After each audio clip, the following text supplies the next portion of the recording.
तर नाशिक पालकमंत्र्यांच्या विना बेवारस का पडलेला आहे? नाशिकसाठी पालकमंत्री का नेमत नाहीत असा सवालही उद्धव ठाकरे यांनी केला आहे। तर नाशिक बेवारस नाही, उद्धव ठाकरेंना नाशिकमध्ये कोण विचारतं असा सवाल गिरीश महाजनांनी केलाय।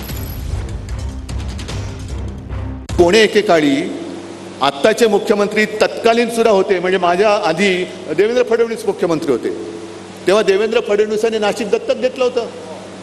मग दत्तक घेतलं ज्या वेळेला मुख्यमंत्र्यांनी नाशिक दत्तक घेतलं होतं, ते नाशिक पालकमंत्र्याविना आज बेवारस का पडलेलं आहे? का त्याला पालकमंत्री नेमत नाहीयेत तुम्ही? एवढं नाशिक बद्दल तुमचं प्रेम उतू जात होतं की नाशिक आम्ही दत्तक घेतो। काय दत्तक बाळाचे काय तुम्ही लाड केले तुम्ही नाशिककरांनी, मला सांगा जरा। कुठेही नाशिक बेवारस नाही। नाशिकमध्ये सगळी कामं व्यवस्थित चालली आहे। कुंभमेळ्याची तयारी अतिशय वेगात चाललेली आहे। पण मला समजत नाही उद्धवजींना नाशिकमध्ये विचारतो कोण आहे? त्याचं आहे काय राहिलेलं त्या ठिकाणी? त्यांना म्हणता निवडणुका आहेत महापालिकेच्या, त्याला सामोरं या आणि तुमचं कोण निवडून येतं ते त्या ठिकाणी बघा, लोक तुम्हाला त्याचं उत्तर देतील।